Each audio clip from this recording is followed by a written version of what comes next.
Well, it used to be all yellow for Chris Martin, but now I bet he's feeling a bit blue. Yes, that's right. We at Turtle Time are sorry to exclusively report for the first time that Chris Martin and Dakota Johnson have separated. Well, I guess you can say that no matter whatever the hell color Chris Martin is, he's certainly no longer 50 Shades of Grey, which is a movie that Dakota Johnson, his fiance, starred in. Wow. She's really, I think that I'm kind of excited for her future. Like, I think she's going to get exponentially more famous now. Oh yeah. Do you think he was sort of kind of blocking her light a little bit, that wonderful light that she Yeah, has? they were like living that Malibu lifestyle. She was always just sort of like MIA. Like, she wasn't doing much. And then she has that new A24 movie coming out that looks buzzy and good, dare I say, maybe?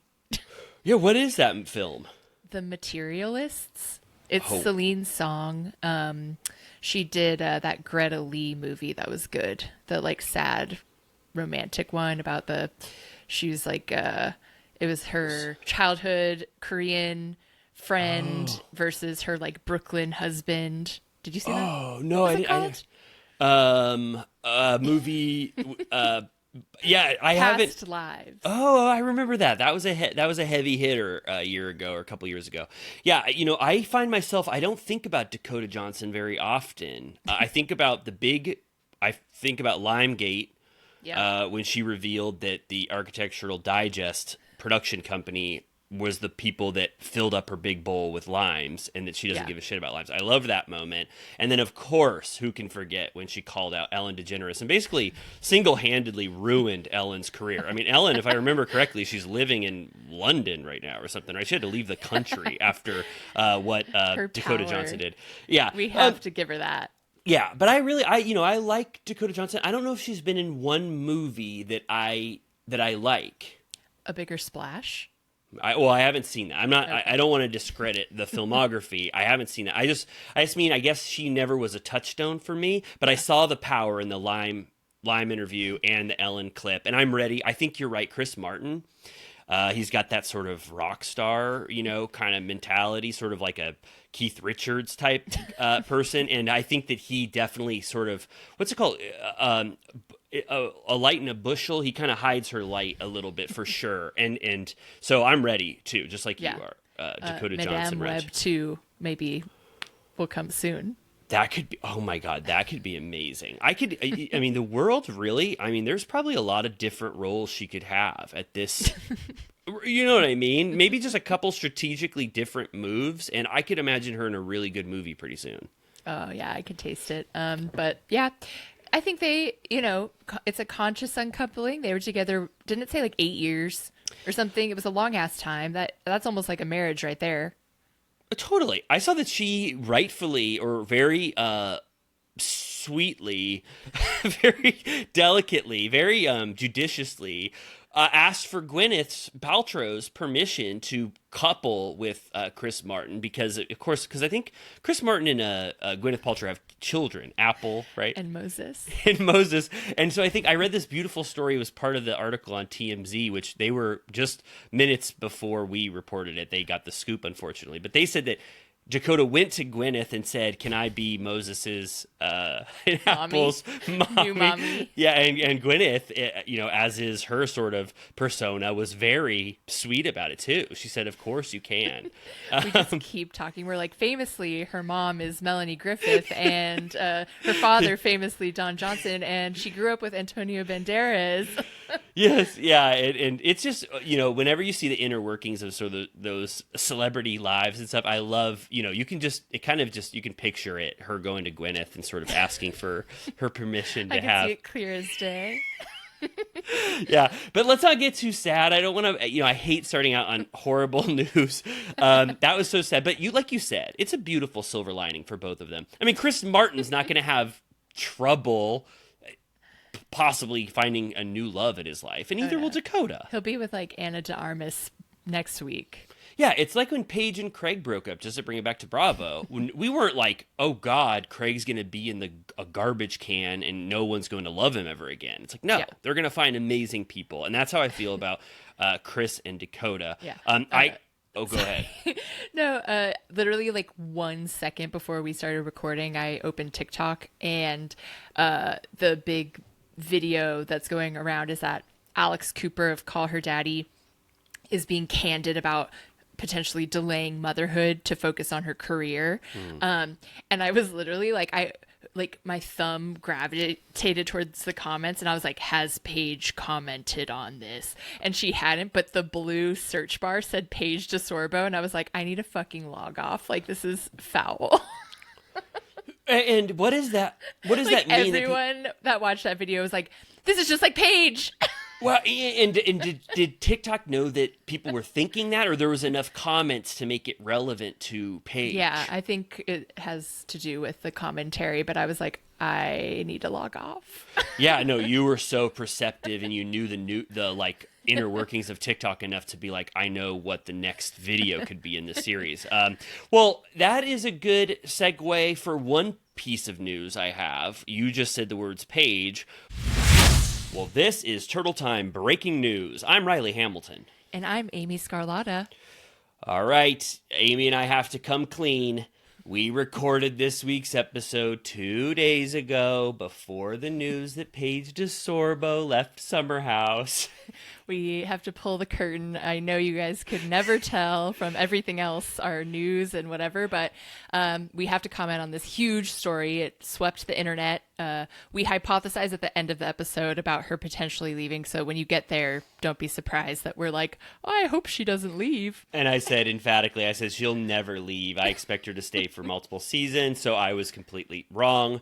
So everything that's not this will be from the past, in which we did not know that Paige had left. And now we know that with this current state of mind that Amy and I are in. So just kind of remember that as you go through this episode. But anything you would like to say? I mean, I was, not absolutely shocked, but still the outpouring of love and support, and it kind of just made me like nostalgic, and I thought it was so sweet, like the Kyle and Amanda tributes and everything to Paige and her legacy. It feels very real. Like, I don't know if there's a Bravo future for her given this like exit. Yeah, I think it's like one of the most celebrated ones I've seen, because usually it's like a housewife or something who are like bitter that they're not going to be a part of it anymore, and everyone's like, we're so proud of how far you've come. So I actually feel this is one of the only times where I'm like, actually she doesn't need to do this show. Like, I feel happy for her. Yeah, I'm happy for her too. Obviously, I know that Paige has her destiny sort of mapped out for what she wants and what brings her joy. And obviously, Giggly Squad and her new, brand endeavor are what she wants to focus on. Maybe Summer House just doesn't feel as authentic to her or organic in her life anymore.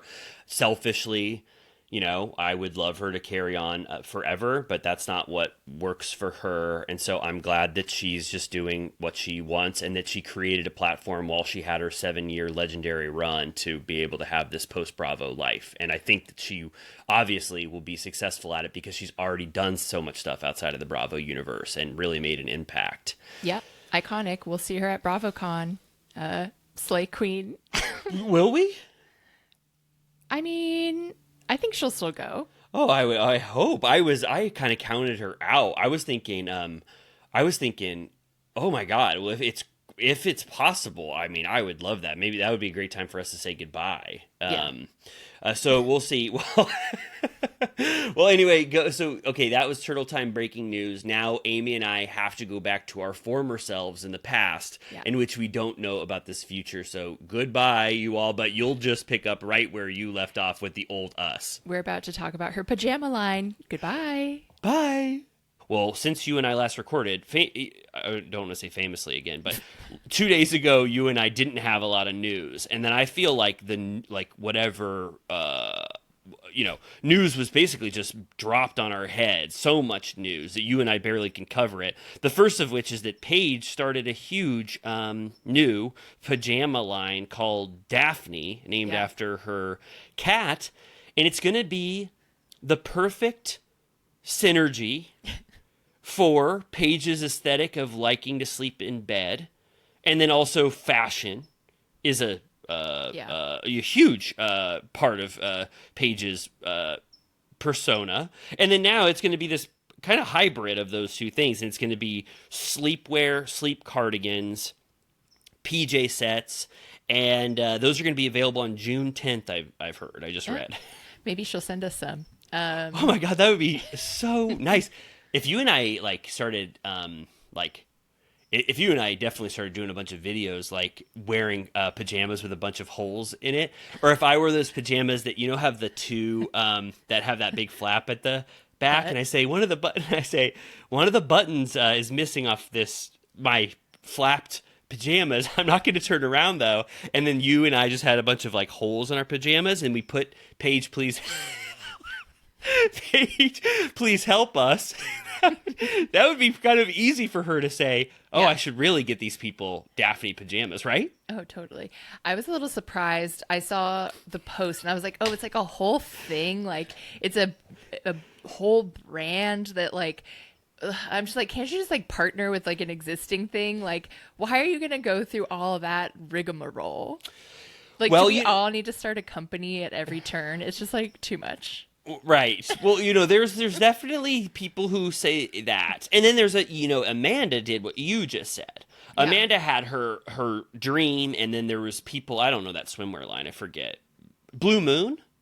They said, Amanda, get into our fold. We've got the supplies. I got a bunch of bathing suits right now that you could paint a bunch of stuff on them. She goes, perfect. And she doesn't own the company or anything. Right. It's a collaboration. I think Paige really thought about this and said, I want to start an empire on my own. I'm not going to do the half in, half out brand. I would have loved, what would have been the biggest slay possible is Paige DeSorbo for Skims. And then it's a photo shoot where she's wearing the little feather slipper pumps and the whole thing. And then she has her cat on the lap. And I'm like, that would have been cool. And would that have been would that be Paige DeSorbo has a section of Skims? Collection. A capsule collection. A capsule collection. I mean, Kim does a collab with everybody. That's how she stays relevant. So tell me, for people who don't think that you just did, is it because is it too much responsibility and financial burden if this thing bites the dust?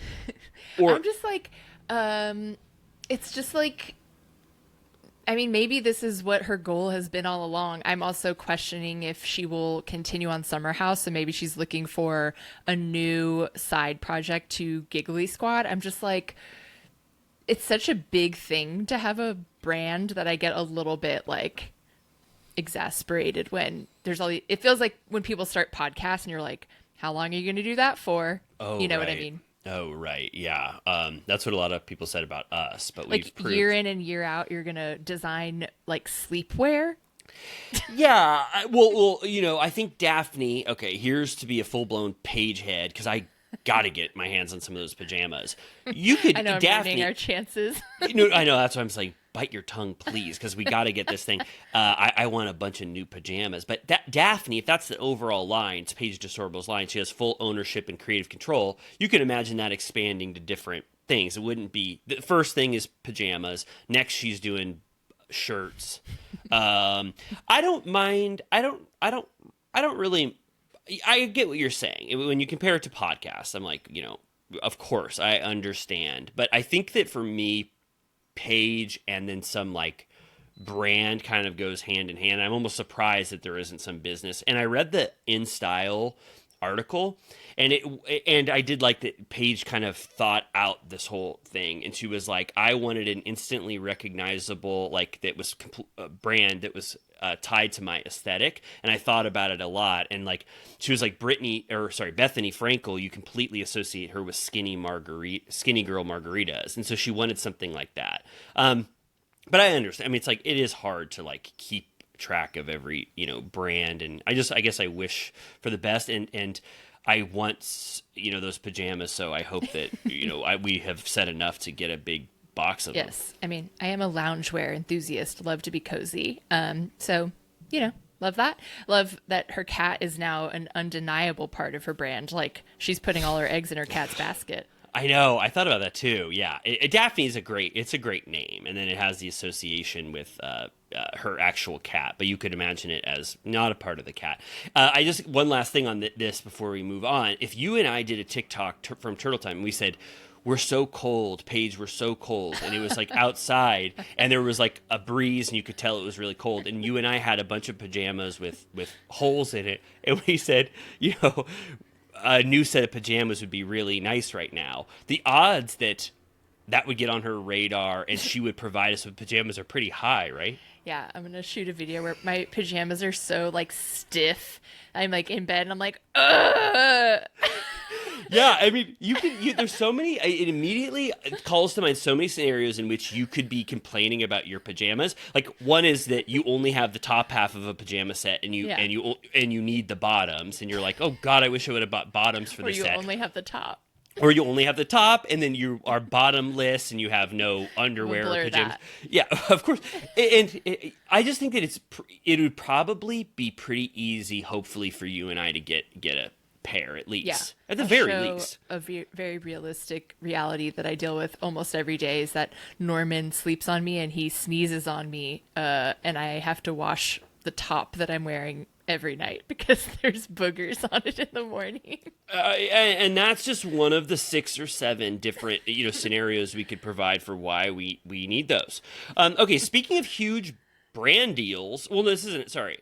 Speaking of huge, Speaking of huge brands, speaking of a Bravo celebrity that just made a major announcement about a brand, I gotta say that Scheana Shay is telling the world. This just came on our radar, you and I, about 4 hours ago. So this will be old as hell by the time actually our listeners get to hear this. But Scheana is capitalizing with a capital C on the revelation from the Valley that when Brock made love to her, which I don't know how specific we should get, but when Brock and her made love, there was an issue with a certain thing happening on her body. And Scheana immediately transitioned that to have a Preparation H ad ready to go with, I think, 3 or 4 different versions, like a full campaign. Yeah. You saw this, right? Yes. There was a Scheana with wearing a lab coat and glasses and a whiteboard that said, I'm going to say the word. This is for. Should I say it, or is it too disgusting? She's working to destigmatize, so I think that's what she wants. Oh, you and I might get a big. In addition to pajamas, we might be getting a big load of Preparation H if we play our cards right here. This.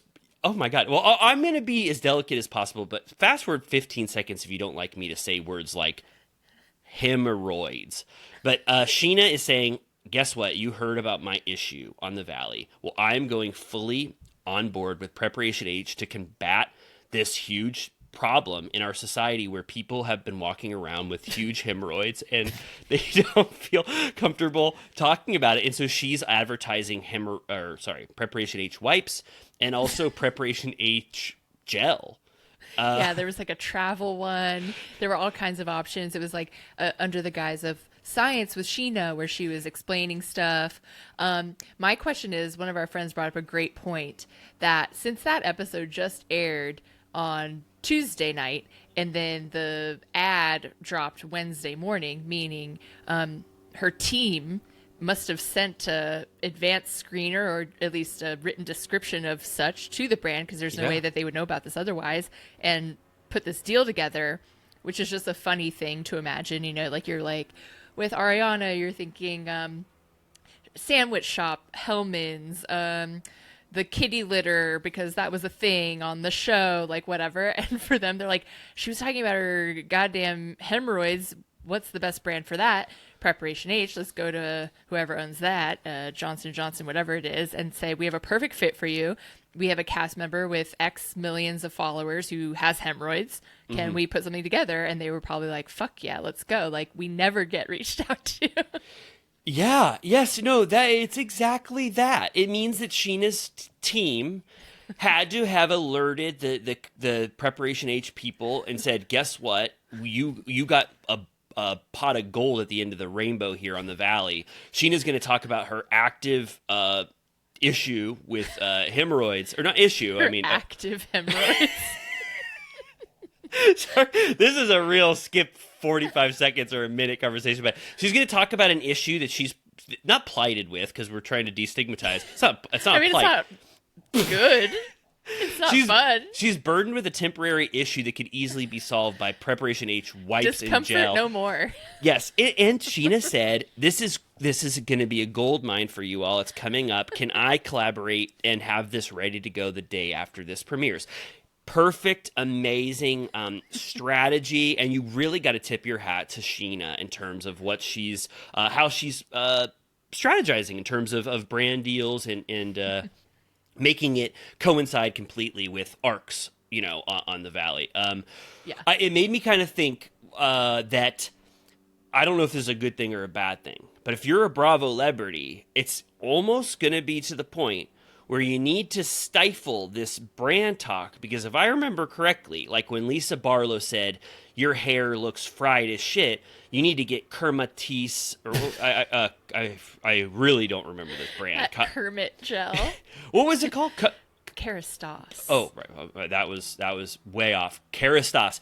And then it made me think, and then she got a brand deal, and it almost made me think, like, if you were a Bravo celebrity and you were a little cunning, you could be like, I have a major issue. I love Mercedes-Benz cars, and I want the best one in the world, but because they're so luxurious, but I just gave up mine, but Mercedes is so amazing. It's one of the best cars. And then you're just sitting there licking your lips, waiting for the opportunity. And it could be with smaller stuff too. Yeah. Look at the green clogs that Carl wore just for a random thing. When those went viral, he could have been like, well, guess who's knocking on my door? The Croc Company. You know what I mean? So I'm wondering if, like, there's almost Bravo celebrities that have gone into a season being like, I want to make an alliance with a brand, and then when does Bravo step in and say, hey, that Kerastase suggestion better have been on the top of your damn head, Lisa Barlow, because we'll keep it in, but, like, how many brand deals can you get if you just reference brands for an entire season? You know what I mean? Yeah, like, I would just be like, excuse me, while you guys are fighting, I'll be over here eating Ritz crackers. Totally. You could try to say a different brand every single episode, saying Sutton loves that shitty juice cocktail. Oh, right. Apologies. Ocean Spray. Oh shit! What if we ran an Ocean Spray ad right now? But okay, that's not bad. That's not bad juice. Sorry, I forgot what the brand was. It's I thought more it was that I don't know if they'd want to be affiliated, since that always comes up in association with her being accused of being an alcoholic. Right. Not the best example there. But you could just imagine a world where unfettered, this starts to be sort of a crisis within these seasons where Bravo celebrities are trying to make brand mentions as much as possible so they can get a bunch of deals going on. Meanwhile, West never mentioned Drizzlers, pedigree Drizzlers on the Summer House, and they came to him organically despite the fact that he doesn't have a dog. And they said, you know what? We love you for this. It's true. There's so many brands that have just reached out unknowingly about what the kind of perfectly what Wes did with Drizzlers. He didn't. It wasn't. Do you think Archie? Isn't it Archie's birthday or yesterday? Oh yeah. When everyone's listening to this, yes, Archie's birthday. What the hell day is this? Wednesday. It was on Wednesday. So please give your wishes to Archie 2 days ago. He needs some Drizzlers. Let's do some outreach. Oh yeah, I'm thinking by the time this airs, Archie will have had a huge thing of Drizzlers. So I don't know where I stand on this. I wanted to broach that with you and be like, is this a problem? Well, I love it. It's honestly Scheana's plight always plays out perfectly. I never would have seen this coming, but it makes perfect sense that this is what she's doing now. It's literally came out the same day, or like the morning after Love Island, where Ariana's the most lauded person online. Everyone's like, can't wait to see how hot she looks in her outfits again. And everyone's like, she's the queen, she wins everything, and then it's like cut to Preparation H Spawn Con, and I'm just like, it's just the way it is. Yeah, yes. And I know exactly what you mean. The difference in scale of what two former Vanderpump Rules cast members are doing. Right, I guess. But also, I think Scheana is probably leaning into sort of that Lisa Rinna depends thing. yeah, like you all know, wink wink. Obviously, I love these wipes, but in addition to that, you know that a big bag of cash just got delivered to me and Brock, $100,000, for this.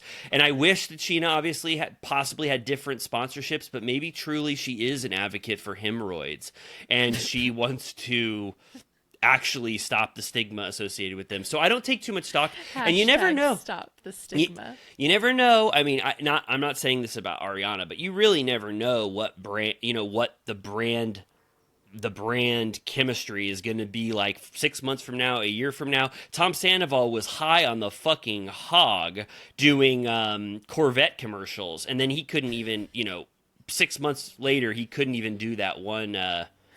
What was that? I don't know. I don't know what he was up for, but these things are kind of just all in flux, and who knows what's truly going on. Really hoping we get to participate in a Preparation H activation at BravoCon. I actually think that would be funny if she did that. Yeah, I think that would be awesome. I'm trying to imagine how it would work. I would imagine little sample size, like one wipe and then one little small tube of gel.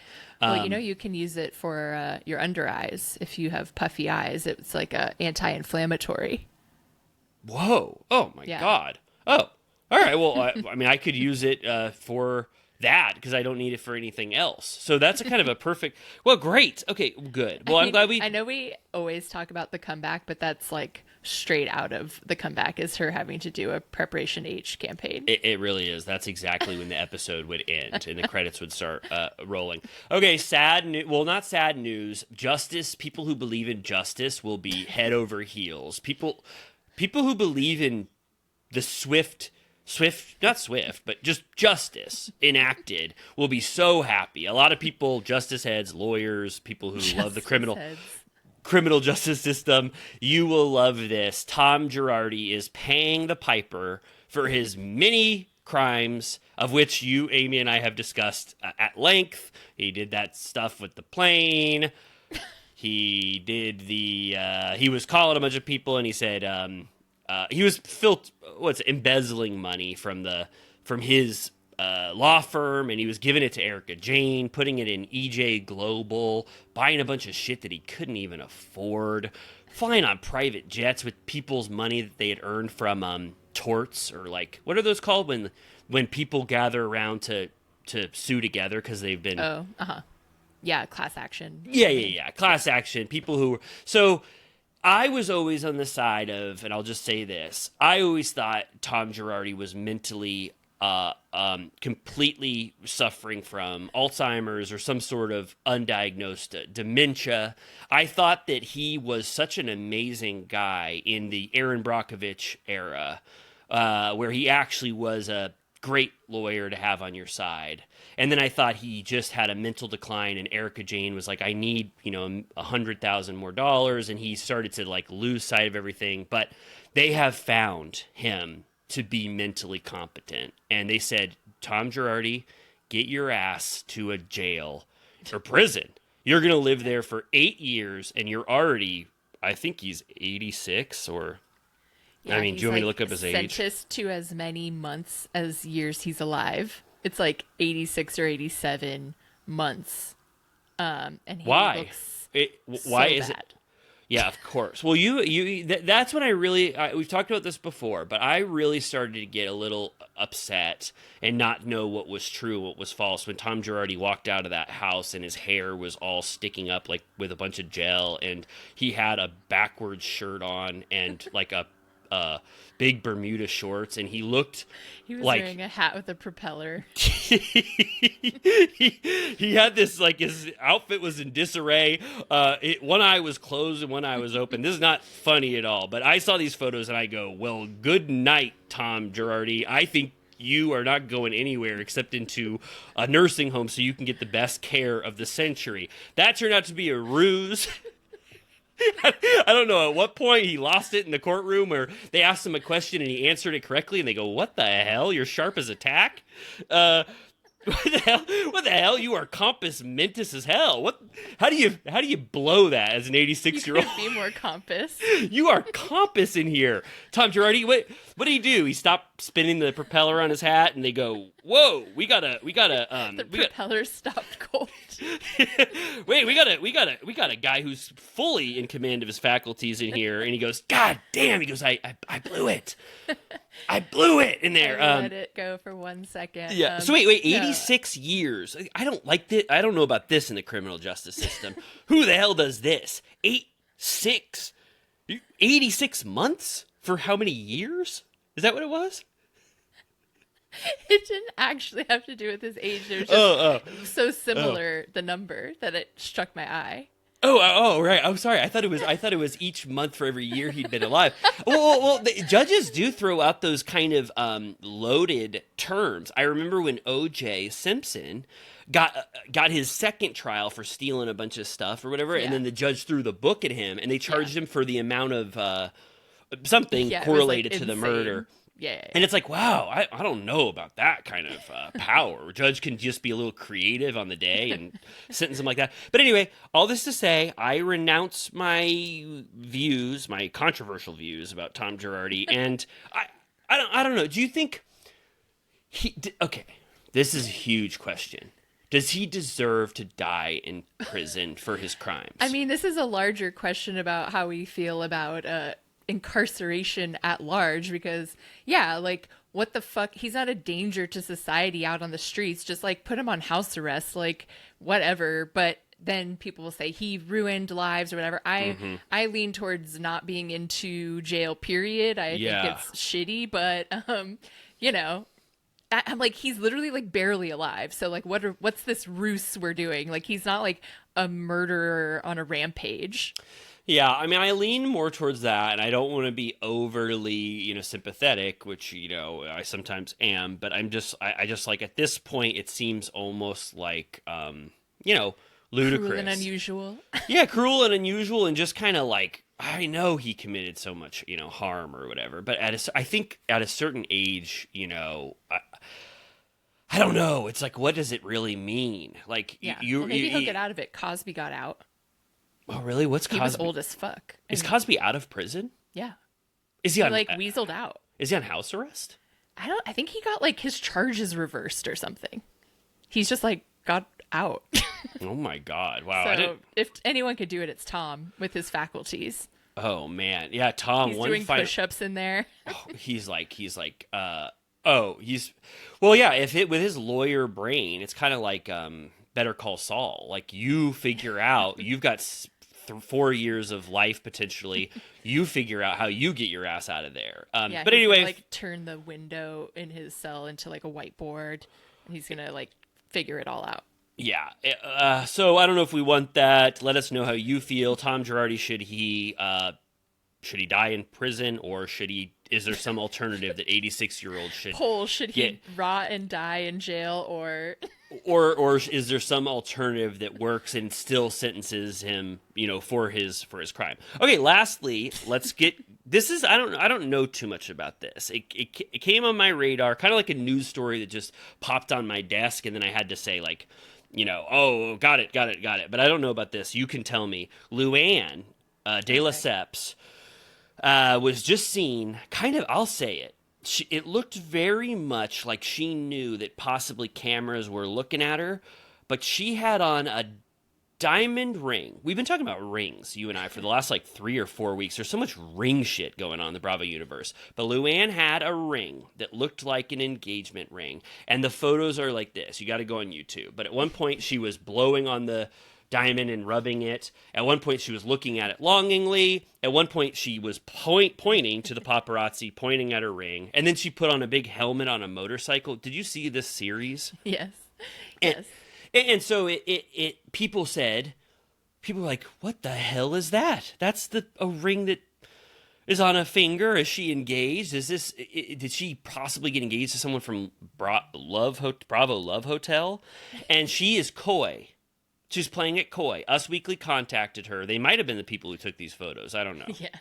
But Us Weekly said they've talked to her, and she goes, I'm just a happy, happy girl, but I can't tell you any more than that. So it's kind of making you and I, as commentators, have to think about it. But I have to say it's probably just a stunt to get publicity. Yes. Is Love Hotel, like, is it almost the finale or something with that lineup? I think so. Yeah, I have to dip back into Bravo Love Hotel. Are you completely caught up? No, I'm Okay. like at least 2 behind. It's not our fault. Like I loved it though. You and I talked about I mean, it. it's Maybe not exactly appointment television. It's perfect for like doing your laundry kind of a thing. And we'll definitely, you and I will have casual conversations about it because I loved it. I popped in while Megan was watching it, and I saw my favorite guy, Earl the Pearl, and he was just sitting down to dinner with Shannon's daughters, and I go, oh What? my God. Oh wow, Earl's I didn't know it meeting went that far. Yeah.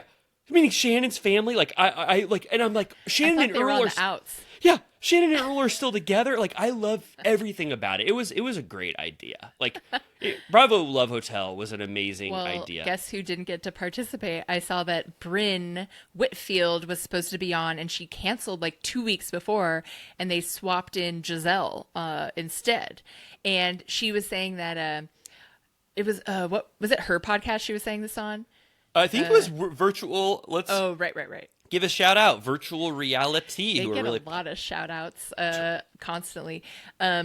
She said she was so upset about what had happened in Puerto Rico, which was like the Roni finale, that she was icked out by cameras and didn't want to participate anymore. So she was just like, I can't do it. And I was like, okay, not ready for prime time. Get out. Yeah. I had a similar thought. Like, first of all, is this true? Who knows?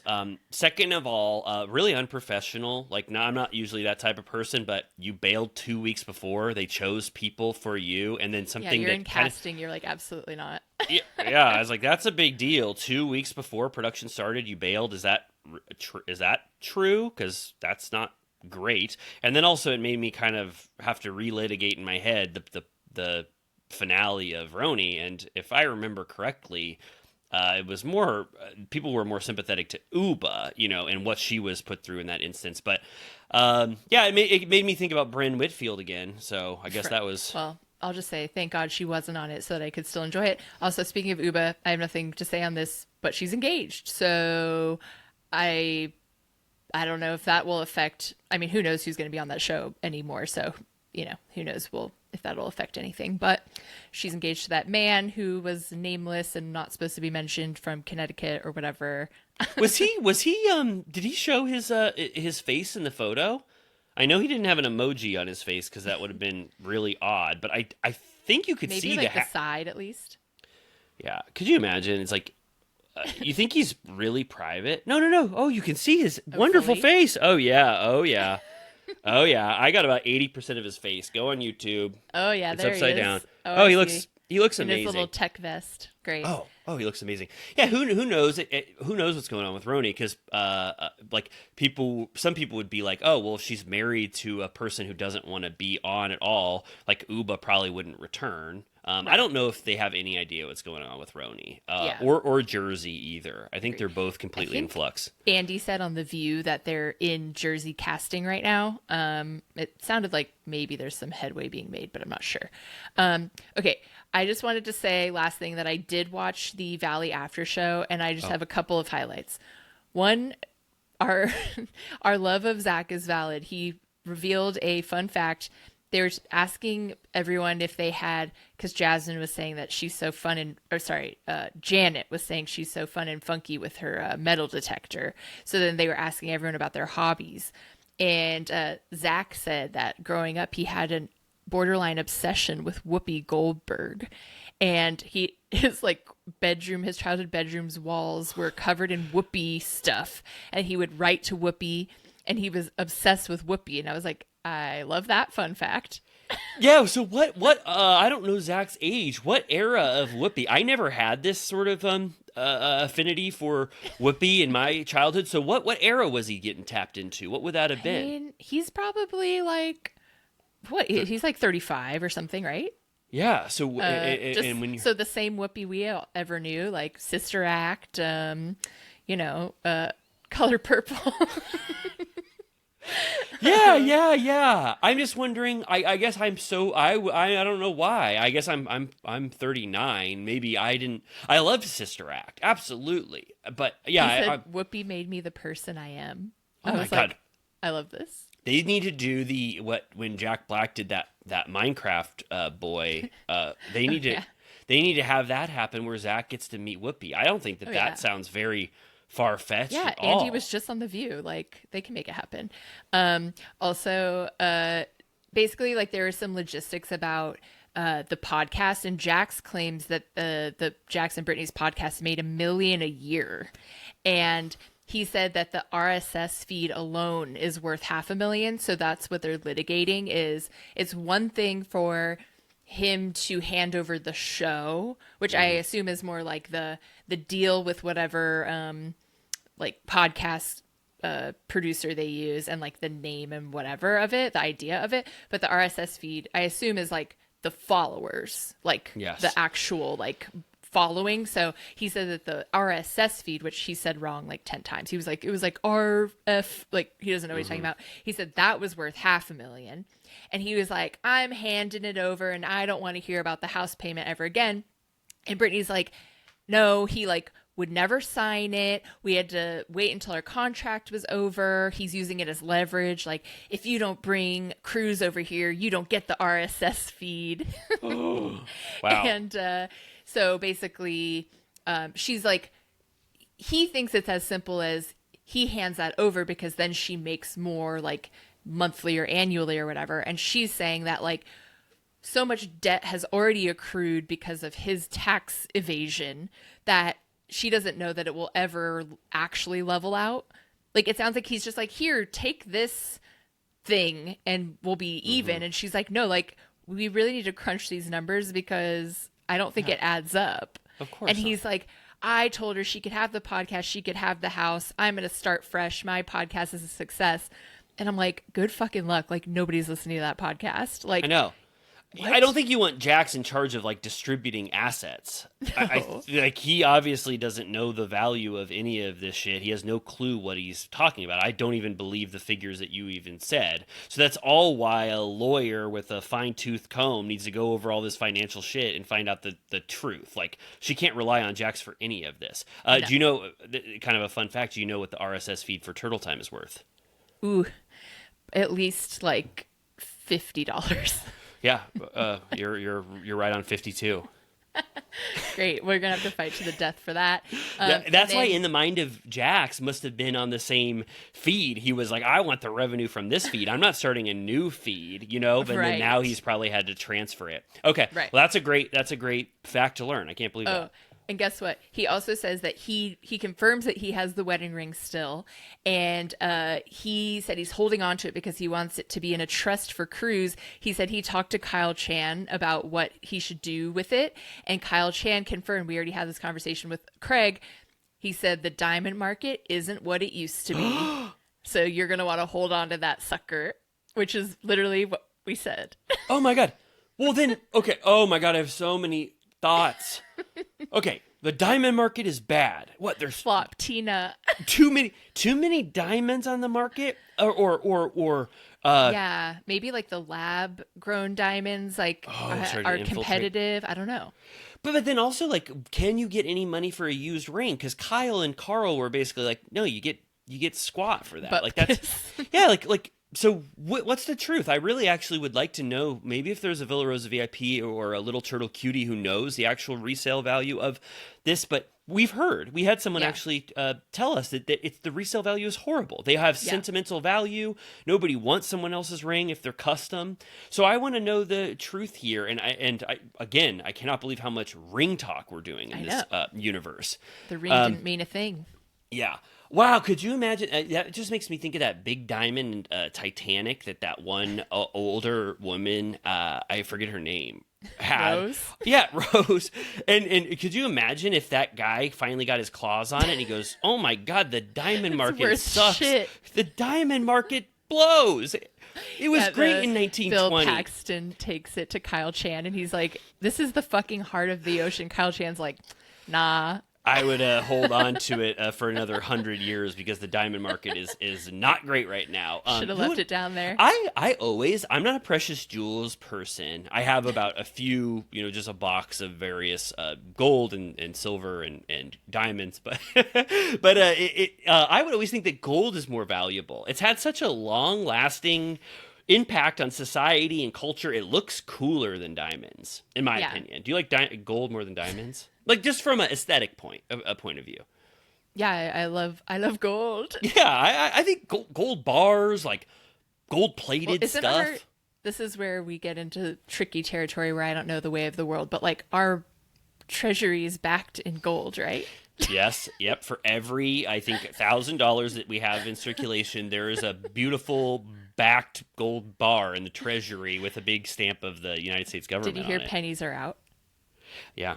Right when, I heard that. I think that they're getting ready. I heard that it costs more to create a penny than it is for their actually worth. So when my daughter is like, I know when my daughter's like 20, she's going to be like, what the hell is a penny? It would be like, it used to be this very small coin with, Lincoln on it. Yeah. Well, right? Yeah. Yeah. Yeah, but I don't mind that she won't know what a penny is. I think it makes it more rare. And like I'm going to keep all my pennies. Like you never know with the diamond market how it is. Maybe we'll be back to copper pennies. Anyway. any more Valley? I want to hear more. It was just like Jax was like, I find condoms all over Brittany's house, like she's just like fucking all over the house, and then I was like, all right, enough. Yeah, enough, Jax. Yeah, condoms. Yeah, people are having sex with Brittany and throwing their condoms everywhere. Yeah, I doubt the validity of everything Jax says. Total liar. But yeah, that was a chunky news segment, and I do feel like we have a lot to talk about on the Summer House part 2. There was some stuff that I didn't anticipate, which is always nice. Yeah. This reunion part 2 was, I think, made for you and I and all Summer House fans. It almost felt like fan fiction for us, and it was a celebration of Summer House as a whole. And I really actually liked that they kicked that Jesse and Lexi shit to the curb about 5 minutes in, and then they just said, let's go around the room because we've got a lot of vibrant cast members here, and people who love Summer House care about this shit, not Jesse and Lexi. I loved how it was paced and structured. And then Lexi, no offense to her, but she was kind of just like, no offense to her again, left in the dust for about 40 minutes of this thing. Emerald. Sorry. Wow. I mean, seriously, did she ever talk again? No.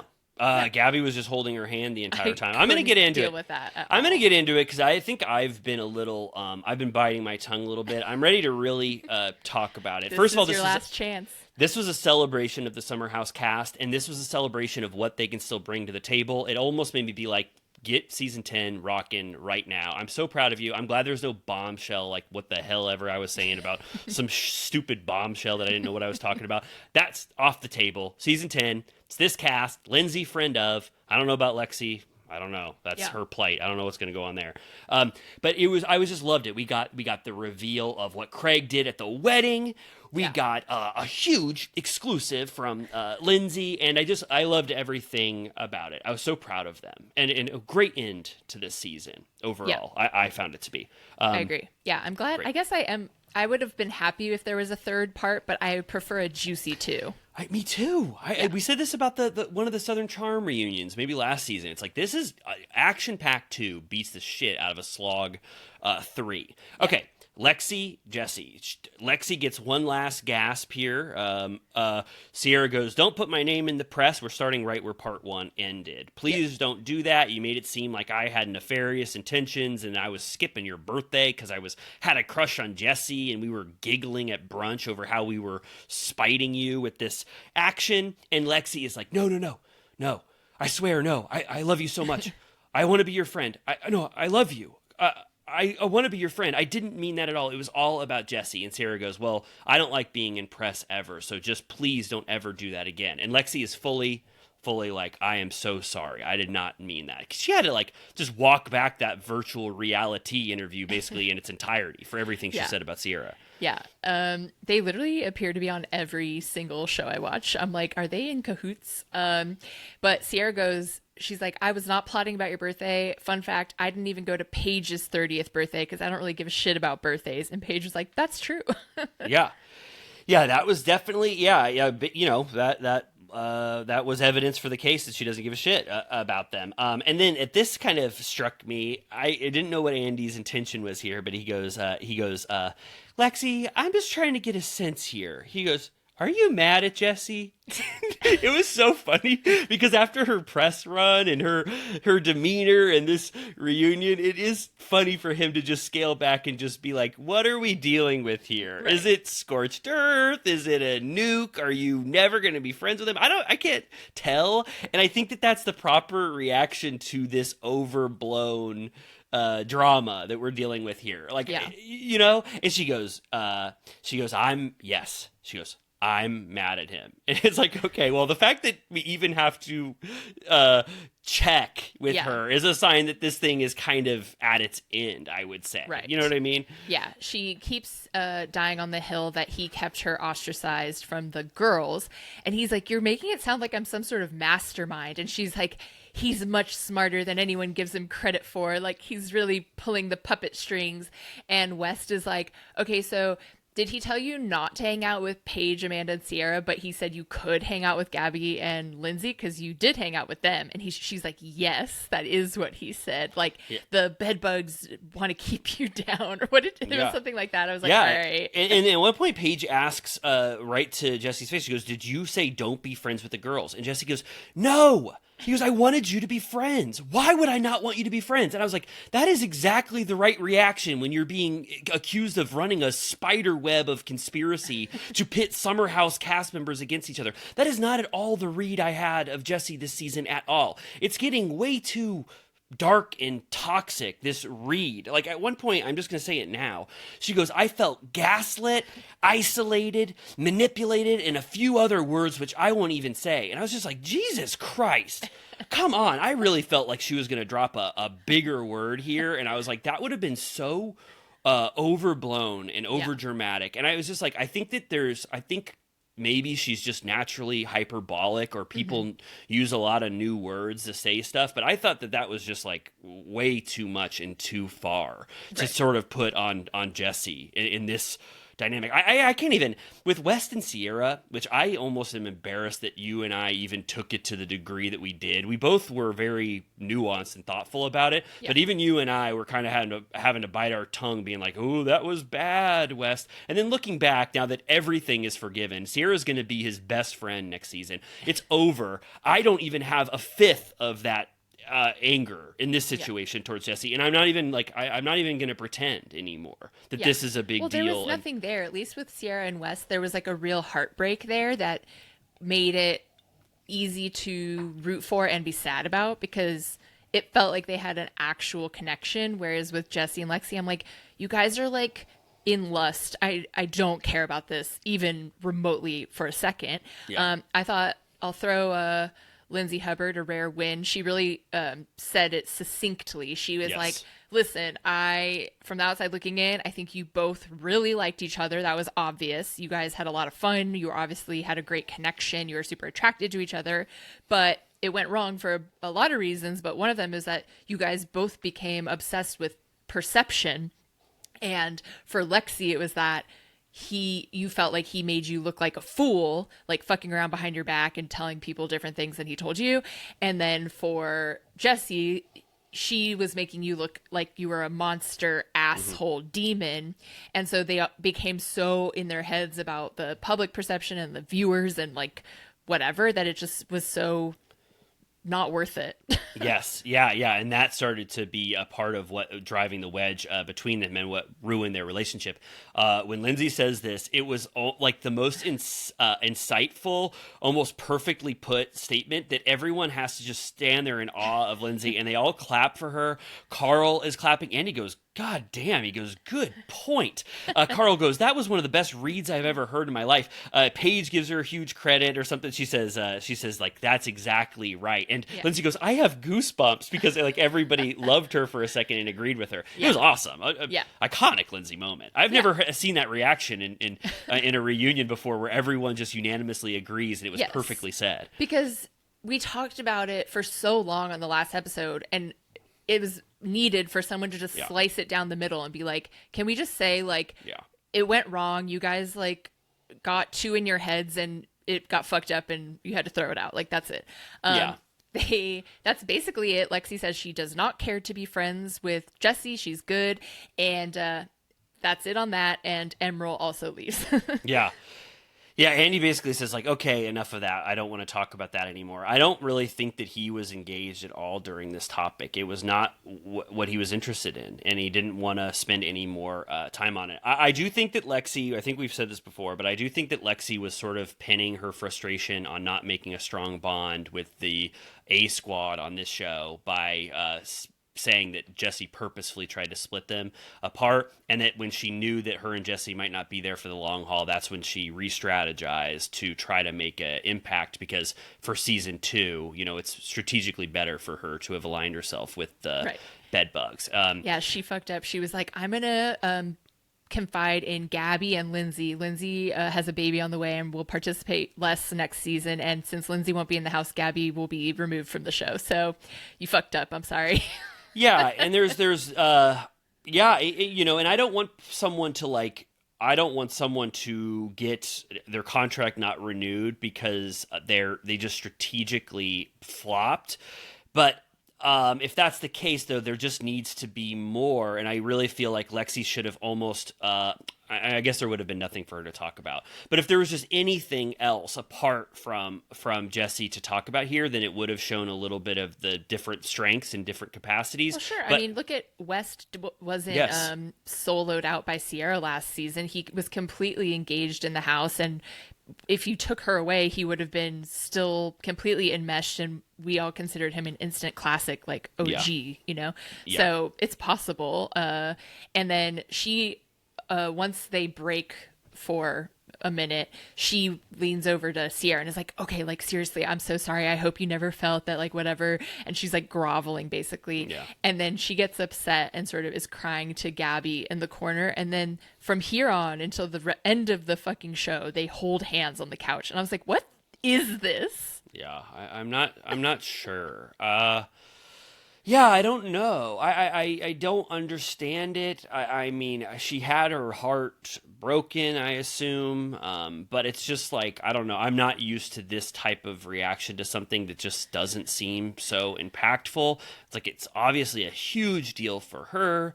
But again, it's like the amount of press that she's done over this thing, I've already said it, like it's just so ridiculous at this point to have, like, to be pinning your entire trajectory on the show to this kind of just 6-week relationship where maybe it wasn't she could that be on great. Next Gen NYC. Yeah, that's perfect. I don't even really, I don't know. I would if I was producing. I know it's not a natural transition for her to be on the show, but I would give Lexi another chance, because I do feel bad that strategically she loved Jesse enough, and then when it wasn't a relationship, forever, that's kind of on her, that she thought that this relationship could have been like the one. She got boned by the Bailey thing. Which totally. I always forget about, is that she came in with a companion that got stripped away. So that does suck. That it does totally, and then Emerald is probably the worst ally to have because after Toegate they mentioned this, like you're not going to talk to Emerald, and then they kind of lost the pretense that she was a friend of Amanda's. If I knew what was on the like the narrative arc and of how she was supposed to be introduced into the group and it was from Amanda, then I would, if I was Lexi, I would have been like, hey, they said that I was your friend, no matter how that the origin of that actually was. Can I confide in you in a lot of things? And then that's what Amanda said. I wish you would have used me as your origin point and you played up that friendship that we might not have even had, and I could have been an ally to put you through this. So it was really just it really probably was just Lexi got to the final weekend or final 2 weekends and knew that Jesse was not going to be enough to carry her to the next season, given what she knew, and she immediately wished she would have put her eggs in a different basket. And whether that's strategic or calculated, or whether it's just a unfortunate aspect of filming this show, who knows? I mean, the summer goes fast. There's only so many weekends, like they were together the whole show and their entire relationship was 6 weeks. So you don't have that much time to hit the ground running. So yeah, too bad. Right. Yep. Andy goes, let's get the hell out of whatever that was. You all like that? I don't know what that was. Let's talk about Carl and Lindsay. And I was like, fuck yeah, let's talk about it. He goes, Lindsay, you were soft this year. Dare I say soft, because that's, a word. And he goes, you even wore a midriff last season to the reunion while you were pregnant. And she goes, that was just to throw you all off the scent that I was pregnant. I kind of like that. Yeah, so shocking to remember that detail that she was low-key pregnant at the last reunion. Mm-hmm. Carl, always the nice guy, says that he's legitimately happy for her. He knows this is always what she's wanted. And I have to say, so the next thing that happens is that I'm so glad they left this in. Andy forces Gabby to face the music when she said that horrible stuff about Carl and his big ass, quoting her, big ass teeth and his non-alc lover boy, and that he brings nothing to the show, and why is he even here? Wait, let's just stop there, because I was re-shocked to hear that. I was just like, it was so mean. It was so mean, and then also contributes nothing to the show or to the party. Why would Gabby ever be the one to say that? Why would she dare utter that sentiment? I mean, seriously, it's just like it's the most ridiculous statement in the world for someone that has almost contributed zero, especially this season to Summer House. So even West said that, who never says anything about anyone. A couple episodes ago, he was like, she's offered no vulnerability to the show whatsoever. Yes, but let's give Gabby a point, because Andy goes, what the hell? Why'd you say that? And Carl, or what did you think, Carl? And he goes, I was disappointed, but Gabby did text me and said, hey, I said some horrible shit. I don't mean any of that. I was just shit talking to Lindsay. And he goes, I really appreciated that. And then this was a kind of a sweet moment for Carl, about. But it was sad. I felt so bad for him. Like, she said that she said all that stuff to make Lindsay feel better. And she goes, when the girls are talking about their exes, we're always talking shit. There's nothing they can do that's right or whatever, which is like, I get it. But it's like, this is the kind of shit I'm talking about, where like the boys drool stuff is so like shallow that like, I'm like, all right, well, you're just saying shit you don't mean. Like, this is just mean for mean's sake. And he goes into his whole thing about how he has a lot of he's super self-conscious about his teeth, that his brother knocked out his teeth with a hockey stick, that he's been hit in the face with a baseball, that his first season people said he had yellow teeth, and he got those giant fake veneers last season that he hated and said they were so horrible and embarrassing, and that he got those fixed. And he just seemed like so bummed out, and I was like, he's reading everyone's comments online. Like, it just made me so sad. I was like, no. And if I were Gabby, I would literally be crying. Like, I'd be like, I feel like absolute fucking shit that I made you feel that way. And Andy, everyone's like, no, Carl, you look good. They look good. Andy's like, these teeth I'm looking at, they look way better. He's like, yeah, I got them fixed. And I was like, this is just like sad. Yeah. And also Carl is so earnest now that all of this stuff is like so much sadder, because he's like, I'm aware of your complaints about my big horrible teeth, and I'm trying to get better. And it really just made Gabby's statement all the meaner, you know, but I really do, you know, it's awful that she said it, but I really do give her credit for in real time being like, I got a horrible thing coming up, Carl. I don't mean it. Like that was the like, saving grace. It shows that she's such a beta to Lindsay's alpha that she was like, what is he even doing here? Like, let's talk shit. Like, I want to make you feel comfortable, my lord. Like, it's just like, can you just relax and be like, I like Carl. I know. Like, because you do. Right. Be like, I like your ex. I'm sorry you broke up, but he's actually nice. Yeah, totally. Yeah. We don't have to talk about it. Really quick, though, I did like right before that, I liked when Lindsay was talking about her big long story that she was telling before she announced she was pregnant, and they showed Jesse's face, you know, and they go, one commenter or someone asked a question, Paula from Massachusetts, she goes, Jesse, what was that piece of shit reaction on your stupid face when Lindsay announced she was pregnant? That was super weird. And then he goes, I was surprised. I was surprised that she was pregnant the next summer after she had been engaged, possibly marrying Carl. I was just really shocked. And I was like, yeah, that makes sense. That was the right reaction. Most anyone who was around a group of friends and that happened in their friend group would have a slightly shocked face. And I remember at the time, I think people were like, wow, we got a hater in our midst, this piece of shit person who had this mean face. And he was like, I was shocked that this was a true thing, which everyone actually was. Anyway, so I wanted to note that. Okay. Carl, they talk about Carl missing Lindsay's friendship, like, or, you know, because they talk about when the anniversary of his brother's passing. And Carl acknowledges that in addition to being his significant other, Lindsay was a friend, you know, first.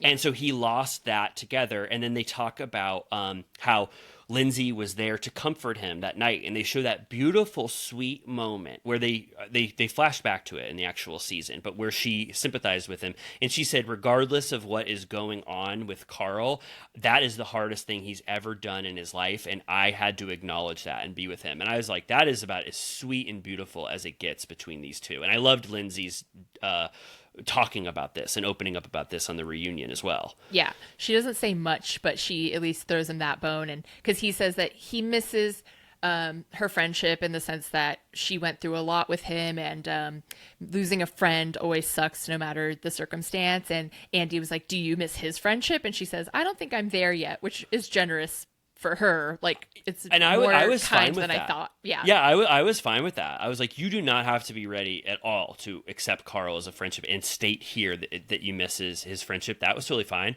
But I really got for the first time a little glimmer of hope between even them, where I was like, next season Lindsay, when she's in a different mindset and like she's just popping into the house, and she already made great strides with Carl, just the sweet things she did this season. I don't imagine it's impossible for them to sort of rekindle at least a light friendship next season. Yeah, it was almost by the reunion barely awkward. Like, he was like, I didn't hold her baby, but I said hello, and like she gave like half a jab that we'll talk about, but it was fine. It was amazing. I mean, all of these dynamics on Summer House are so like complicated and interesting, and this is like just a new one that we're gonna see what it's like for two people that had this closeness and that were engaged, if they could ever regain a friendship. Same with like West and Sierra in a way, to a smaller scale. Okay, then what about this? Huge. What about huge? Andy goes, is Turner's a private guy. Are you guys living together? And she goes, no. And he goes, why not? And I could not believe this. This is when Lindsay said, no. It was like, you know, she's prepared PR wise, totally, knowing that she's going to drop a bomb. And she goes, again, she says it, she has the perfect sentence. It's like the cleanest way to say it you could ever write. We put our romantic relationship on pause. Yeah. Yeah. It's okay. Yeah. No, it's great. It makes sense. Well, you and I had been talking because we saw Turner give her the gift of the century on Mother's Day. He took her out to I forget, Cipriani or in our world, everyone just goes to Cipriani for everything. Yeah, I cannot think of one other New York City restaurant right now. He took her to Cipriani, and we were like, whoa. But that was just actually but we didn't know for sure. We were like, it could just be celebrating her as a mother. We have been unsure this whole time. And she confirms our romantic relationship is on pause for now. Everyone there is shocked because they don't know. Yeah. Apparently, like, he was at the premiere party. West came over.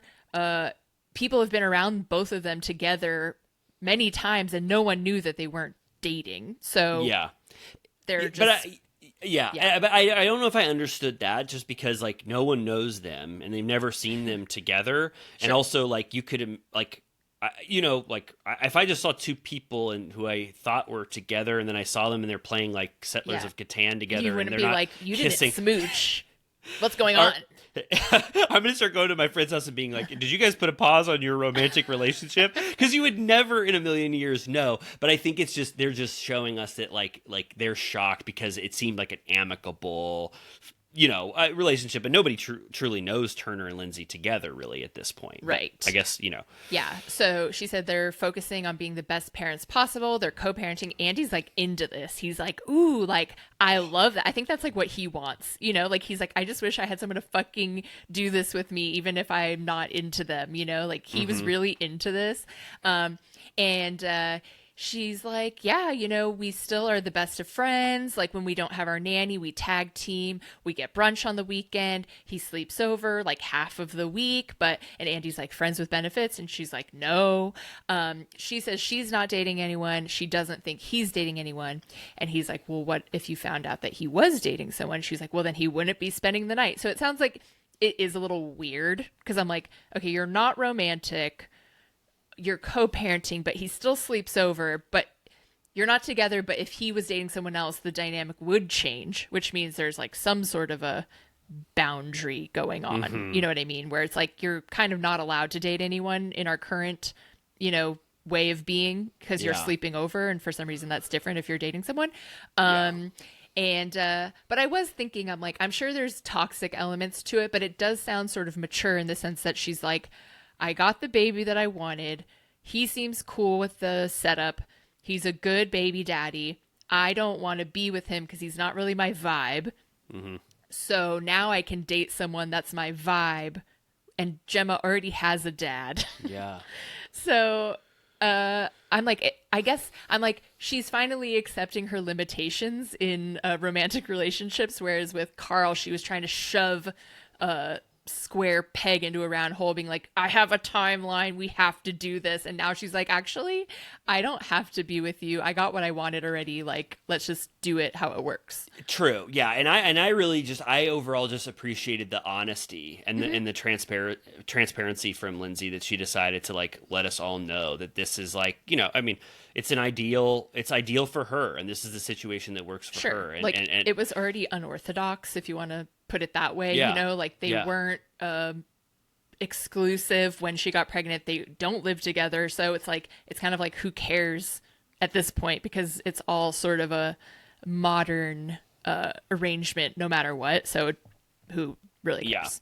And then kind of in there's the Carl segment kind of leads into this really quick for one last Lindsay thing, but she goes, I liked she goes I was fine with Lil, because they talked about Carl getting a little bit of the Lil time. She goes, I was okay with Lil, but I did not like, this is kind of maybe the jab that you're talking about. She goes, I did not like when Carl said that my baby Gemma was conceived with Turner on the bed that he paid for. Why the hell did you have to tell Lil that? Which is kind of true. He didn't need, when you see it now in light of everything, you're kind of like, Carl, come on, don't say that kind of stuff. But she goes, you don't know how the hell my baby was conceived. It for goddamn sure wasn't on a bed.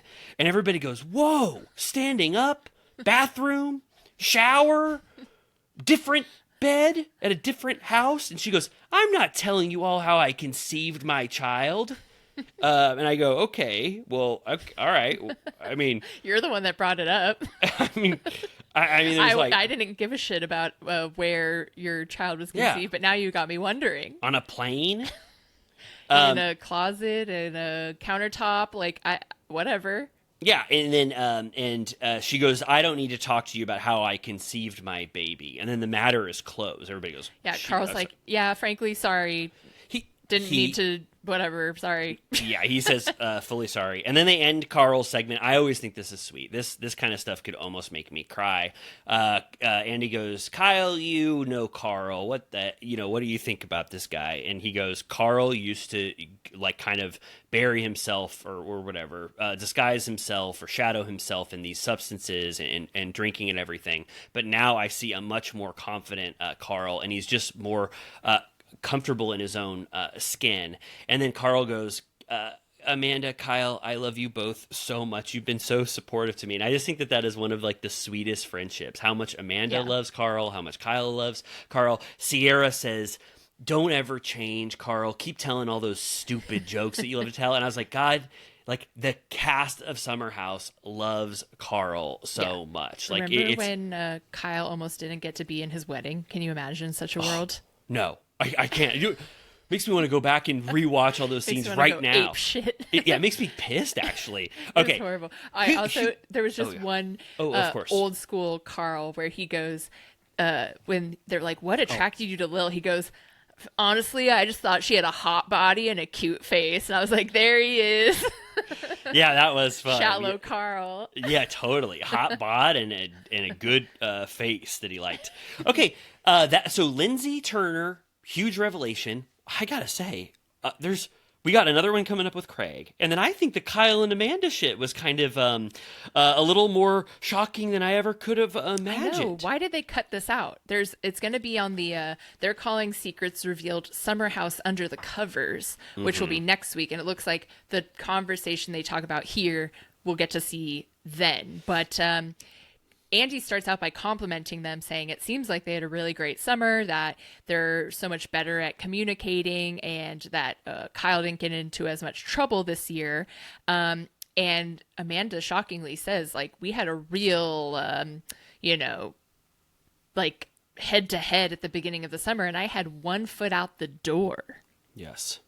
Yeah, and it sounds like it's, again, I haven't seen Under the Covers, but it sounds like it's again about Kyle's drinking and putting himself in situations where there can be like cheating rumors. And you and I heard a couple cheating rumors, I think, last year. They kind of like, I don't know where they went, but I think that she's going to be talking about that. Like, somebody saw you at 3 a.m. at the box, and like there's a photo of you talking to a blonde girl and you look drunk as hell, like something like that. And she's like, you keep doing the one thing that I hurts me so much, and then you ask why we don't have a friendship. Well, I trust my friends and I don't trust you. Yeah. And so that's a big deal. And I think that that one isolated scene just didn't fit with the overall narrative of what they wanted to show of Kyle and Amanda. They wanted it to be more a focus of the kid journey that they were on. But that actually would have been great, because it kind of explains the reticence of Amanda to have kids, if you know that. Because she says this entire segment that Kyle is the one who is not ready to have kids. He never talks about it, and he works his ass off day and night at the gym. He just will run into the house after a Loverboy meeting and scarf down some chicken and rice, and then race down to go work again, and then wake up and go to the gym. So she goes, Kyle is pretending like he wants a baby. He's not ready, and I'm not ready to have a baby who with someone who's not ready to have a baby with me. It's like really clarifies everything. Yeah. He's trying to say that he wants to get everything in order and make as much money as possible and get the brand potentially sold or whatever, a big payout before they have kids, so that when they do have kids, that he can be present. And she's like, but I'm worried that that's just how he is, and he'll find some other shit to do, which is totally true. If you're like that, you're just like that. Like, he's not gonna be like, I can be on a yacht now. Like, there's no way. And but I'm like, oh my God, I wonder, I'm curious about, I guess people are still getting like huge payouts for alcohol brands, but I'm like, I feel like the ship has sailed on getting one of those like massive skinny girl George Clooney payouts. But I wonder if he has a number in mind. I would love to see the headline. I would love to see them make a shit fuck ton of money. Totally. I was surprised actually when Amanda said, I just can't wait for him to sell Loverboy. I was like, damn, like, wow, like what an admission that you just want this thing off Kyle's plate. And Kyle goes, yes, that's part of my decision for sure, or at least get a partner for it. And I was like, wow, damn. So that's the goal. Like just make $50 million off selling Loverboy to some other drink brand. I mean, he also, in one of his sentences where he's talking about it, he was like, he said Loverboy and Flower Boy. And I was like, he got that in there. Like it's totally a dual thing. I was like, I forgot about Flower Boy. But yeah, so I liked that Andy was like, okay, so I'm asking both of you, do you 100% want to have kids eventually? And they both say yes. He's like, all right, so you agree for sure on that? And they're like, yes, because there was that one episode where Amanda's like, maybe I don't even want to at all. But they still totally agree. And Andy, I think Andy relates the most to these people, like the Peter Pan boys, because when he's like, yeah, like I had to make the same call when I was turning 50. I was like, it's now or never, dude. Like you can party forever. I wanted him to talk about it more, honestly, because it's like in his book and stuff, but he could have done that forever. Like he loves to be social. He loves to party. He's just like Mr. New York. He would have done that and for the busiest eternity. Person in the world too. So busy. Like Watch What Happens, Housewives producer, Radio Andy, like he does 400 jobs like Ryan Seacrest style. And he had to be like, you're fucking 50. Like if you're going to do this, it's absolutely now or never. So he related to like Kyle, who is 42. And so, Amanda says it's got to be in the next few years biologically, because I don't just want one kid, I want multiple. So I'm going to need to get the ball rolling on that so that I have the years to do it. Yeah, at the end of the segment, it started bad with that admission, and then I actually felt like there was, they had kind of gotten back. They were more on the same page by the end of it, and it seemed like they had sort of worked out these issues, and now they're more aligned. It's just a matter of if Kyle can ever, find peace apart from work and partying to make time for Amanda. So I don't know if it's still ongoing, but they seemed like they were in a good place, at the end of it. Okay, but then then Andy goes, okay, speaking of Flower Boy and Lover Boy, well, there was some spritz wars going on with this cast. I have to say this. When you and Craig had that fight dressed as pirates about the spritz shit, he goes, what was that like for you? I think Kyle first. Well, first it was Paige. Do you always have to defend Craig? And she goes, sometimes I felt like I had to always defend Craig, and I liked defending him, but then every once in a while in private, I would tell him that like he was in the wrong, for some of those things. And then she goes, but with this, I did not know the truth, and I did not know what to believe that Craig told me. I didn't have all of the details. And then now that she's like heard it from Kyle, she's like, yeah, I don't think he had any clue what he was talking about, what he was offered. So embarrassing. First of all, I forgot that there was this much more Craig. The whole almost rest of the show is about Craig. Yeah. And I was like, damn, I didn't think I had this much interest left in Craig shit, but apparently I do, because I wanted to know every single thing going on here.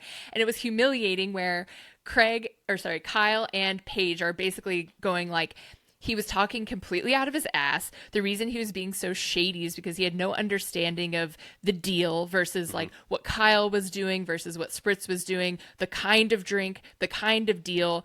He was talking about that the decision was made by a board, and then he said, no, I am the one that chose. Oh, I already did it. Oh, I'm not going to do it yet. He said, I didn't know that it was you guys didn't do spritz or didn't do tea, and then his thing was the same drink that Loverboy made years before. And it was just like, Paige was like, I had no way to defend him properly because I don't know if any of the shit he was saying was true. And Kyle's like, every text I have from Craig, is wrong. Yes, totally. And he said that the reason why he didn't bring it up to Paige until they had their fight was that he knew at that point that Craig didn't know enough about what he was even talking about to keep Paige in the loop, which is crazy thing to say, that Craig just had no idea what was going on with this deal, and there was just too many lies for even Paige to keep track of. In this situation, we going back to the old school days of Craig working with JB or whatever, where he had no understanding of the job that was being offered, and like no understanding of what he needed to do to graduate from law school. I'm just like, what's going on in that head of yours? I know. I still contend that the end of the Paige and Craig relationship was when Craig made Paige do that Panera New Era bread bowl deal. I swear. I swear that was like, look at the calendar. Whenever that thing came out, I bet he said, I'm sorry, I signed a brand deal. I thought it was just for me to eat a big bowl of bread, but unfortunately there's a clause that says my girlfriend Paige has to be in it too. And she goes, what the fuck did you sign? And anyway, you're ruining my image. Yeah, so it's starting to make me question his entire pillow empire. I'm like, does he have any business acumen whatsoever? Because Kyle does. Yes, and then the biggest like rallying cry for Summer House heads, Kyle goes, "Can I say what you told me after all this Spritz shit?" And Paige goes, "Go ahead." And he goes, "Paige texted me team lover boy." And he goes, "That meant the world to me." I was like, "Oh my God." Yeah. He goes, "Yeah." It was like, this is so fucking awesome. Yeah. Amanda said that he was literally like haunted to his soul, like every night that this was going on. She said she would wake up in the middle of the night and he'd be at the foot of the bed, like dry heaving, thinking about this Craig thing. Like it really haunted him. He was muttering spritz, spritz, spritz over and over again in his sleep and tossing and turning. Yeah. Yep. Okay. Oh my God, this is it. Yes. This is it. I cannot believe it. I can't believe we get to live in up. Oh my God.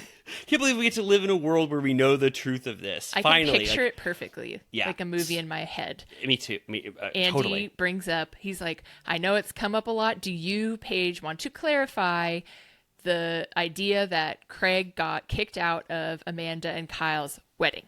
And she says, okay, so last year at the reunion, the shit that I was fighting about and defending was that Danielle leaked it, or like confirmed leaked to Page Six or whatever it was. And she goes, us as a cast don't really leak stories or place stories. So that pissed me off, which I was like, okay, love that break of the fourth wall, that like, they're like, we don't play like that, which I think is a big reason that Danielle is sort of on the outs, like you're like, we can't trust you, Yeah. And she goes, he was asked not to return to the yard. And she said, she demanded, she goes, in the morning she woke up, she was like, you have to apologize to Mr. and Mrs. Batula. And she said he refused, so she had to text them herself, and that he was belligerently drunk, that he was causing a scene, kicking tables, yelling at people, and ended up in the house, which they had asked that no one be in, and acting like an entitled brat, an embarrassment, which we have all the footage in the world of him acting this way.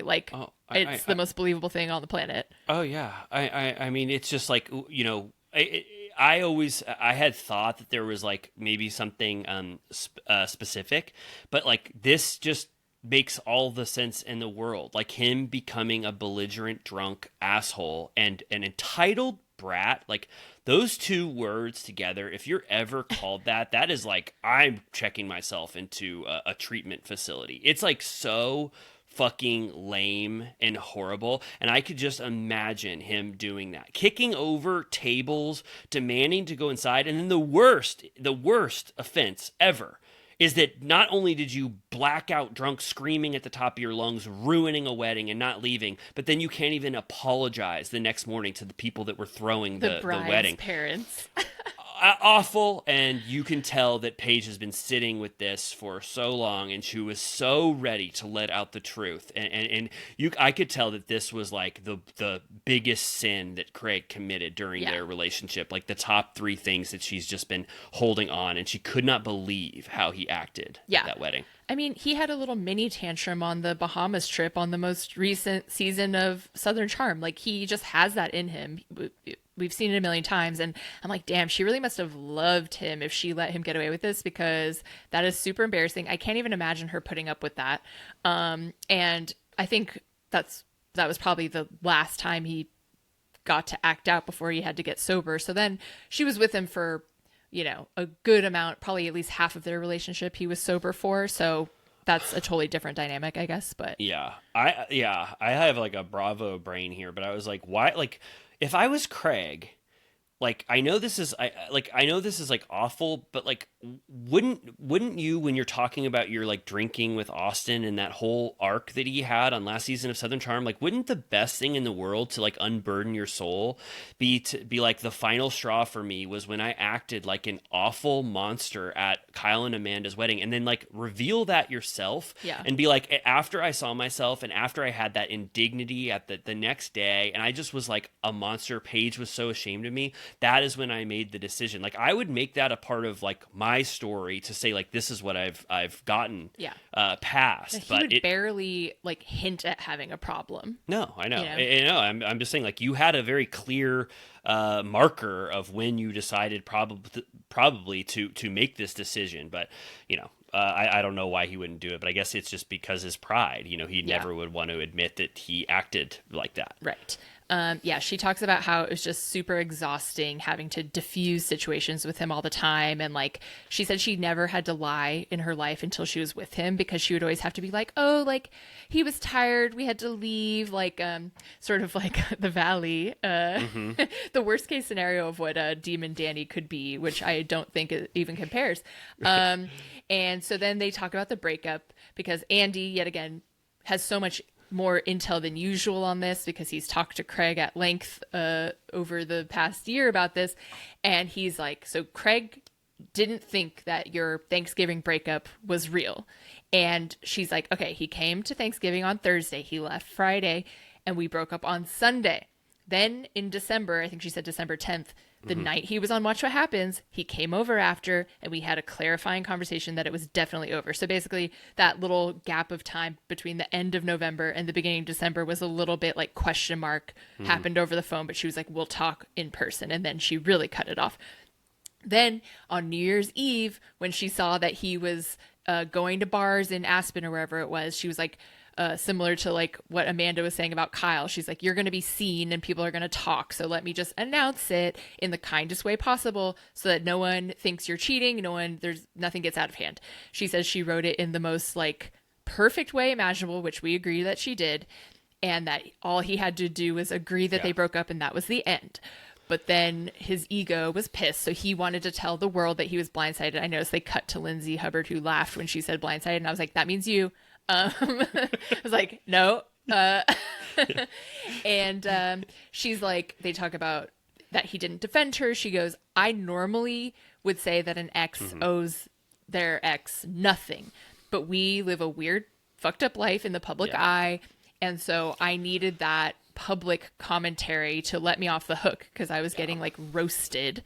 And that she felt like he leaned into the narrative that she left him for someone, or like wanted to be with other people. And she's like, I just like, our relationship wasn't working for me. I didn't leave you for someone better, or instead I just needed to break up with you.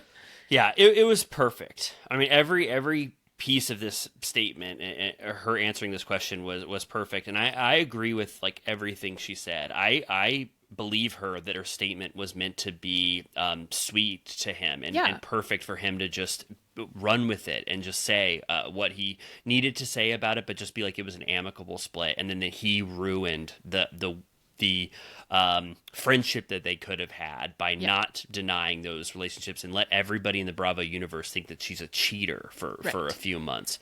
I mean, it's wild to me that he wanted the Ariana arc, the same that everyone does, where he was like, I was brokenhearted, I am a nice guy, and she fucked me over. And a large portion of the internet said like, she strung him along. She's known this for so long. Like, she should have just like, he told her how much he wanted a future, and she like kicked him to the curb. And I'm like, he's fine. He'll be fucking fine. Yeah. He could get married tomorrow. Yeah, I mean, he will. I think he's going to be married in like 4 months to Natalie Buffett. So wait, now we have, so the Ariana torchbearers are first it was Lindsay Hubbard. Yep. Then it was Craig. And then I feel like, that was obviously the model for Lexi as well. And then now we're kind of just getting down and down, like worse and worse versions as you go through that list. Yeah. Lindsay Hubbard definitely had the right to run with that in a way, even though some of the details were not the best for her. Craig's... she got all the meat off that bone. Yeah. And then Lexi, I think, is the last one. We'll have to stop the Ariana arc for a little bit. Let's wait, Bravo Liberties. Let's wait a little, 4 years, 5 years. Let's not try to have that same arc. It was really great, for Ariana, but it's not going to work out the best for other Bravo Liberties. I don't think. Yes. He goes, Andy gets introspective. He goes, which, again, it's like a testament to how much he loves this cast, that he's having these little like moments with them, like he's with friends. He goes, I just can't stop thinking that you never truly know what's going on with a couple. And it's like he's really taking to heart Paige and Craig and this relationship that was so celebrated and he probably personally loved. He's like, you never know. And they all agree, with that sentiment. No, I loved this question where he goes, so we really saw a different side of you where you were bearing it all, like the scene where she was crying in bed with Sierra saying like, Craig's going to think I'm a bitch, like the public is going to hate me, like all of this stuff. And he goes, you were really being honest. Was there part of you that was calculating or thinking ahead that by the time this airs, we're going to be done? So I don't have to watch what I'm saying right now because my plan is to break up with him. And she said yes and no. She said that one thing she will say about Craig is that they both agreed that if there's something you're feeling, you can be honest about it on the show, which I'm like, that's why you guys are the A-listers. I'm like, to risk the quality of your relationship for the quality of the show is why we give you our Bravo Bucks. Yeah. Paige has got a lot of Bravo Bucks. Out my Bravo Bucks to you. Yep. The Turtle Time Bravo Bucks. Paige got about, I would say, 20 Bravo Bucks here for her performance at this reunion, for sure. Yeah, you're right. No, I love that. I love that they came to an agreement that it's nothing is should be held back if they're truly feeling that, and that explains why a lot of their scenes were really great, and they were honest about all of the trouble in their relationship. Yes. And then this is the sad part, and I really think that Craig is going to regret this in 2 or 3 years once he thinks back on everything. Paige said I really thought that we would be friends after this. I thought after my statement, once we cooled off, that him and I could have a relationship. But the way he dealt with everything in the aftermath, I have to write him off and we will never be friends. And later she says that she will never even say his name again for the rest of her life. So Andy was like, are you purposefully not using his name? She was like, you'll never hear me say his name again. And then she says at the end that they'll never speak again. Yeah. So Craig blew it. Andy goes, well, what the hell is going to happen at BravoCon when we have the Summer House versus Southern Charm panel? Oh God, that would be amazing. Yeah. Are you just not going to talk about? That's actually a thing. That I would buy a ticket to. Yeah, I know we would have to. And that made me not feel bad for Craig, but just I know he's going to regret that because after all of this mess, sometimes you just miss the person, like Carl talked about with Lindsay. Yeah. And if he would have done things differently, hopefully he can make amends to get Paige, to ever consider him, again. But it looks like probably not, the way he handled everything. Yeah. Okay, lastly, towards the end, Lindsay says, Lindsay, or contrary to what West thinks, they said, and they made a joke because West talked about the baby in the house. Lindsay, what are your plans? And she says that, it's almost like confirmation that season 10 is definitely happening. And she's like, I'm going to be popping in and out, probably more than Danielle even was, I would say, maybe one day a weekend, maybe skip one weekend off. And really on Summer House, you really don't notice. Like Paige took a Friday off, like Amanda and Kyle were gone for a weekend this season. And like, it's just like one episode or half of an episode where they're gone. So you really don't notice on this show when someone is popping in and out. Totally. Yeah. She could even technically spend the night. Like if Turner wants to, they could rent a house nearby and then she could just come in for like one night of the weekend or like come just for the party and then not spend the night. Like she could totally make it work. If anyone can, it's her. And then they'll film her in the city during the week, which I think everyone's calling for more city filming anyways. But yeah, I saw, was it on Dumois? The rumor was, which I, apropos of nothing, I don't know where this came from, but the rumor mill was saying Lexi, Gabby out. And then Emerald. Oh yeah, that goes without saying. And that what was the and one Paige, fan favorite. My guess is Paige. One fan favorite is leaving. I hope, obviously, I hope as a viewer that Paige is not leaving, and I don't think that she should leave right now. You know, I mean, of course, obviously, if she wants to, but I hope that like Giggly Squad and Daphne is not like being like, you know, now I'm going to transition out of the Bravo universe and just focus on this stuff, because I don't know. I just don't. I worry about post Bravo life for some Bravo celebrities. I mean, she's obviously one of the most famous people that's ever come out of Bravo, but still, I just hope. I guess selfishly, I hope that that's not her. That she's not leaving, right. Because she's amazing on Summer House. And then it said, and everyone else is back, right? That there's no other like major cast shakeup, which good.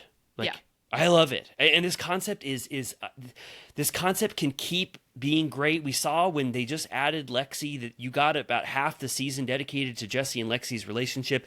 There's just so much you can still do, and eventually I know that they'll phase it out, but there's no evidence from this reunion that they're doing any drastic changes to Summer House in the future. Yeah, I think that like Bravo actually prefers to do as little chess as possible. Like, they're like, we actually don't want to like move Lindsay to Roni and have West and Jesse take the helm and then have a different like city. They're like, can we just like have the fucking prize hog continue to cash out, please? Thank you. Yes. Yeah. Like we love this cast. Let's just keep it going. I think this was an amazing season of Summer House. Almost like every single season. It's just, I ride so hard for this show. I'm like, it's undeniable.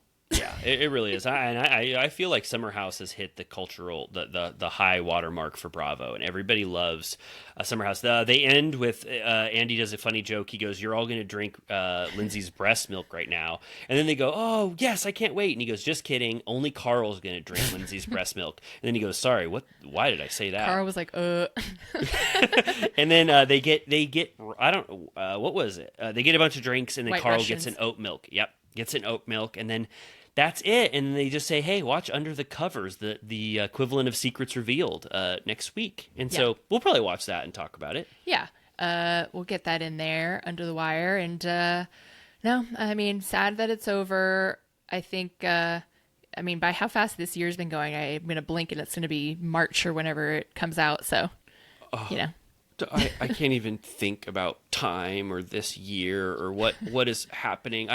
It's bittersweet. I loved this season so much, but then I also will love the off season when we're seeing all the things come about it, and then we get to get amped up for Summer House again, and it'll just be exciting all over again, just like it was when we started this time. So it's gonna be great. Okay, let's you and I think. Absolutely, the Turtle Time mission in which you and I try to faithfully adhere to has been accomplished. 45 minutes of news, ranging from Tom Girardi's prison sentencing all the way to the new pajama line from Paige. Yep. Then we recapped the episode of Bravo that we were supposed to recap, which was the Summer House Reunion Part 2. I think we did that. Yes. So now I think we should move forward to sort of the closing chapter of Turtle arguments. Time. Closing arguments if we were in a courtroom. And I will say, please, we say this every single week. I don't know who even listens to the final 5 minutes of Turtle Time because you know exactly what we're going to say. I mean, I listen to Mark Maron play guitar, so anything is possible. Oh my gosh! Wow, sad. I wonder what that final riff is going to be. Does he do it every? Does he play a riff every single time? Usually, he'll be like, "All right, stick around," and then at the very end, as he does his sign off, the like "Boomer lives." What is it? Monkey, LaFonda, Angel Cats everywhere. I've been a little checked out from Marin. I want to say that this one anecdote is kind of funny because Kumail said something funny. I think one time he tweeted, he was like, the most accidents in LA are caused by people trying to skip the first 5 minutes of Mark Maron where he's playing his guitar, and Mark Maron got so fucking pissed. It like started a war between them, and it's just like a very like funny, probably true, sentiment. Like, I love it. He had John Mulaney on this week. It was good. A good episode. Oh, wow. Yeah. Okay. Well, okay. All right. Sorry for whatever I just said there. Please review Turtle Time if you can, if you don't have $5 for the Patreon. But if you do have $5 burning a hole in your pocket and you say, I need more of this Turtle Time, I want to hear a Vanderpump Rules-centric series. I would love to have that. We'll go to the Turtle Time Patreon. We've got some wonderful Villa Rosa VIPs already there, and the water is warm.